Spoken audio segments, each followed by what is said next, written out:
ಹುಟ್ಟುಹಬ್ಬದ ಅಂಗವಾಗಿ ನಮ್ಮ ಚಂದಾಪುರ ಗ್ರಾಮದಲ್ಲಿ ಹಮ್ಮಿಕೊಳ್ಳಲಾಗಿದೆ. ನೆರವೇರಿಸಿರ್ತಕ್ಕಂಥ ಎಲ್ಲ ಸ್ನೇಹಿತರು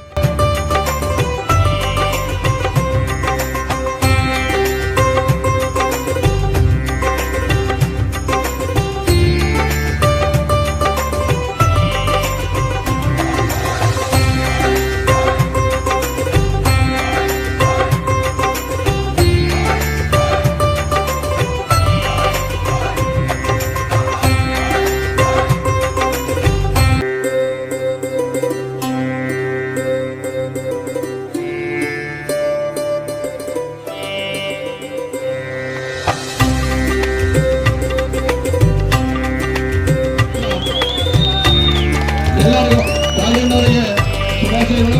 ಈಗ ಕೇಕ್ ಕಟ್ ಮಾಡ್ತಾ ಇದ್ದಾರೆ. ಎಲ್ಲರೂ ಜೋರಾಗಿ ಮತ್ತೊಮ್ಮೆ ಚಪ್ಪಾಳೆ.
ಸಂತೋಷ ಆಗುತ್ತೆ ಅಣ್ಣ.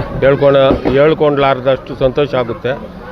ಯಾವುದೋ ನಾವು ಇದ್ದು ಸಾರ್ಥಕ ಆದಂಗೆ ಆಯಿತು. ಎಲ್ರಿಗೂ ಇದೇ ಥರ ನಡೀಲಿ, ಚೆನ್ನಾಗಾಗಲಿ, ಎಲ್ಲರೂ ಈ ಥರ ಮೆರಿಬೇಕು ಅಂತ ಹೇಳಕ್ಕೆ ಇಷ್ಟಪಡ್ತೀನಿ. ಸಾಕಷ್ಟು ಜನ ಈಗ ರೈತರಂದ್ರೆ ಸ್ವಲ್ಪ ಹಿಂದೆ ಹೋಗ್ತಾರೆ, ಹೌದು, ಉದ್ಯೋಗದ ಕಡೆ ಹೋಗ್ತಾರೆ. ಅಂಥವ್ರಿಗೆ ಏನು ಹೇಳಕ್ಕೆ ಬಯಸ್ತೀರಿ ನೀವು?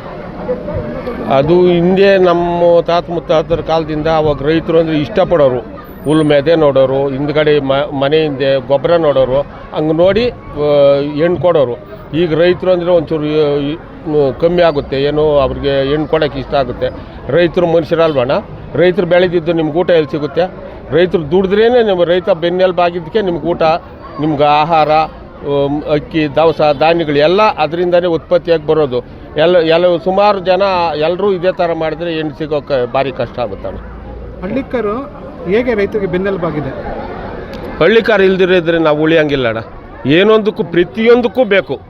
ಒಂದು ಗೃಹ ಪ್ರವೇಶ ಆಯಿತು, ಒಂದು ಸಾವಾಯಿತು, ಒಂದು ಬಾಳ ಆಯಿತು, ವ್ಯವಸಾಯಕ್ಕೆ ಬೇಕು. ನಮ್ಗೆ ಪ್ರತಿಯೊಂದಕ್ಕೂ ಹಳ್ಳಿಕಾರ ಬೇಕೇ ಬೇಕಣ್ಣ. ಹಳ್ಳಿ ನಾವು ಹೆಂಗೆ ನಡ್ಸ್ಕೊಂಡ್ರೆ ಹಂಗಿರುತ್ತಣ್ಣ. ಸರ್, ಮುಂದಿನ ಮೆತ್ತಲು ವಿಧಾನಸೌಧಕ್ಕೆ ಹೋಗುತ್ತಾ? ಹೋಗ್ಬೇಕು ಅಂದ್ಕೊಂಡಿದ್ದೀವಿ, ದೇವ್ರಿಚ್ಛೆ ನೋಡ್ಮ. ಇವತ್ತಿನ ದಿನಗಳಲ್ಲಿ ಹಳ್ಳಿಕಾರ್ ಸಂತತಿ ತುಂಬಾನೇ ಕಡಿಮೆ ಆಗ್ತಾ ಇದೆ. ಹೌದು. ಕಾರಣ ಏನು ಅಂತಂದ್ರೆ ಸಾಕ್ತಕ್ಕಂಥವ್ರಿಗೆ ನೀವೇನು ಹೇಳಕ್ ಇಷ್ಟಪಡ್ತೀರಾ? ಎಲ್ಲರೂ ಕಾಯ್ಬೇಕಣ್ಣ, ಕಾಯಬೇಕು, ಇಷ್ಟಪಟ್ಟು ಕಷ್ಟಪಟ್ಟು ದುಡಿಬೇಕು.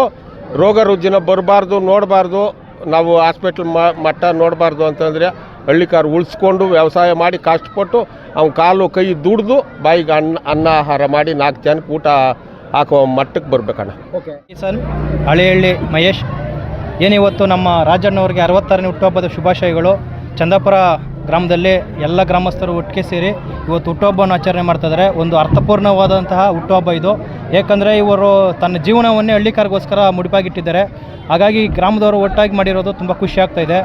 ಮತ್ತು ಈ ವಿಶೇಷ ಸಂದರ್ಭದಲ್ಲಿ ಒಂದು ಖುಷಿಯ ವಿಚಾರ ಹೇಳೋಕ್ಕೆ ಇಷ್ಟಪಡ್ತಾಯಿದ್ದೀನಿ. ಇನ್ನು ಕೆಲವೇ ದಿನಗಳಲ್ಲಿ ನಮ್ಮ ರಾಜಣ್ಣವರ ಹಳ್ಳಿಕಾರ್ ಊರಿಗಳು ವಿಧಾನಸೌಧ ಒಳಗಡೆ CM ಅವರು ಎತ್ತಿನಗಾಡಿ ಸ್ಪರ್ಧೆಯನ್ನು ಮಾಡ್ತಾಯಿದ್ದಾರೆ. ಅದರಲ್ಲಿ ಭಾಗಿಯಾಗ್ತಾಯಿದೆ. ಮತ್ತು ಇವರೇ ನಾಯಕತ್ವದಲ್ಲಿ 10 ಜೊತೆ ಎತ್ತುಗಳು ಇದು ವಿಧಾನಸೌಧ ಒಳಗಡೆ ಹೋಗ್ತಾಯಿದೆ. ಹಾಗಾಗಿ ಈ ಕಾರ್ಯಕ್ರಮದಲ್ಲಿ ತುಂಬ ಖುಷಿ ಆಗ್ತಾಯಿದೆ. ಮುಂದಿನ ದಿನಗಳಲ್ಲಿ ರಾಜಣ್ಣವರು ನಮ್ಮಂಥ ಯುವಕರಿಗೆ ಮಾರ್ಗದರ್ಶಕರಾಗಿ, ಒಳ್ಳೆ ಗಾಡ್ ಫಾದರ್ ಆಗಿ ಯುವಕರನ್ನ ಬೆಳೆಸ್ತಾ ಇದ್ದಾರೆ. ಒಳ್ಳೆಯದಾಗಲಿ, 100 ಕಾಲ ಸುಖವಾಗಿರಲಿ. ಜೈ ಜವಾನ್ ಜೈ ಕಿಸಾನ್. ರಾಜಣ್ಣವರ ಹುಟ್ಟುಹಬ್ಬವನ್ನು ನಮ್ಮ ಗ್ರಾಮದ ಎಲ್ಲ ಯುವಕರು, ಎಲ್ಲ ಮಹಿಳೆಯರು, ಗ್ರಾಮಸ್ಥರು ಹುಟ್ಟುಹಬ್ಬವನ್ನು ಆಚರಣೆ ಮಾಡ್ತಾ ಇದ್ದಾರೆ. ಅವರು ಇದುವರೆಗೂ ಈ ಥರ ನೋಡಿರಲಿಲ್ಲ, ಅವರು ನೋಡಿರಲಿಲ್ಲ. ಮುಖಾಂತರ ಎಲ್ಲರಿಗೂ ಜನತೆಗೆ ಮೆಚ್ಕೊಳ್ತಾ ಇದ್ದಾರೆ. ಸಾಕಬೇಕು, ಜನತೆಗೆ, ಗ್ರಾಮಗಳಿಗೆ ಎಲ್ಲರಿಗೂ ಮಾದರಿಯಾಗಿದ್ದಾರೆ. ಅದರಿಂದ ಅವ್ರಿಗೆ ಅನ್ನೋ ಥರ ಹೇಳ್ತಾ ಇದ್ದೀವಿ. ಅದರಿಂದ ಎಲ್ಲ ಗ್ರಾಮಸ್ಥರು ಸೇರಿ, ಎಲ್ಲ ಯುವಕರು ಎಲ್ಲ ಸೇರಿ, ಎಲ್ಲರೂ ನಮ್ಮ ವಿನಾಯಕ ತಂಡದ ಎಲ್ಲ ಬಳಗದವರು ಸೇರಿ, ಎಲ್ಲ ಮಹಿಳೆಯರು ಸೇರಿ 66ನೇ ಹುಟ್ಟುಹಬ್ಬವನ್ನು ಇಂದು ಬಹಳ ವಿಜೃಂಭಣೆಯಿಂದ ಆಚರಣೆ ಮಾಡ್ತಾಯಿದ್ದೀವಿ. ಅವರ 66ನೇ ವರ್ಷದ ಹುಟ್ಟುಹಬ್ಬ. 66ನೇ ವರ್ಷ ಹುಟ್ಟುಹಬ್ಬಕ್ಕೆ ಅವರ ಸ್ನೇಹಿತರೆಲ್ಲರೂ ಸೇರಿ, ಭಾಳ ಅಪಾರ ಸ್ನೇಹಿತರು ಸೇರಿ ಹುಟ್ಟುಹಬ್ಬ ಆಚರಣೆ ಮಾಡ್ತಾವ್ರೆ. ಅವ್ರಿಗೆ ಆಯುಷ್ಯ ಆರೋಗ್ಯ ಕೊಟ್ಟು ಹಳ್ಳಿಕಾರು ಇದು ಅಂತ ಹೆಸರಿಕೊಂಡವ್ರೆ. ಅವರು ಸೂಪರಾಗಿ ದನ ಮೇಯಿಸೋದ್ರಲ್ಲಿ ನಂಬರ್ 1. ಕೆಟ್ಟಿರೋ ದನ ತರ್ತಾರೆ. ಎಲ್ಲರಿಗಿಂತ ಹೈಯೆಸ್ಟು ಚೆನ್ನಾಗಿ ಸಾಕೋದ್ರಲ್ಲಿ ರಾಜಣ್ಣ ನಂಬರ್ 1. ನಮ್ಮ ತಾಲೂಕಲ್ಲಿ ರಾಜಣ್ಣ ನಂಬರ್ 1. ಏನು ನಮ್ಮ ರಾಜಣ್ಣವ್ರದ್ದು ಹುಟ್ಟುಹಬ್ಬ ಅಂಗವಾಗಿ ಎಲ್ಲರೂ ಇವತ್ತಿನ ದಿನ ಯುವಕರೆಲ್ಲ ಸೇರಿ ಒಗ್ಗೂಡಿ ಒಂದು ಶುಭ ಹಾರೈಸಿದ್ದಾರೆ. ಎಲ್ರಿಗೂ ಧನ್ಯವಾದ. ಮತ್ತು ವರ್ಷವೂ ಇದೇ ರೀತಿ ರಾಜಣ್ಣವ್ರಿಗೆ ಹುಟ್ಟುಹಬ್ಬನ ಆಚರಿಸ್ತೀವಿ ಅಂತ ಎಲ್ಲರನ್ನೂ ಕೇಳ್ಕೊತಾ ಇದ್ದೀವಿ. ಧನ್ಯವಾದ. ಶುಭಾಶಯಗಳು. ಹಳ್ಳಿಕಾರು ಉಳಿಸೋದ್ರಲ್ಲಿ ರಾಜಣ್ಣ ಪ್ರಮುಖವಾದ ಪಾತ್ರವನ್ನು ವಹಿಸ್ತಾ ಇದ್ದಾರೆ. ಯುವಕರಿಗೆ ತುಂಬ ಮಾದರಿಯಾಗಿದ್ದಾರೆ. ಅವರು 100 ವರ್ಷ ಸುಖವಾಗಿ ಬಾಳೆ ಎಂದು ಈ ಮೂಲಕ ಆಶಿಸ್ತಾ ಇದ್ದೇವೆ.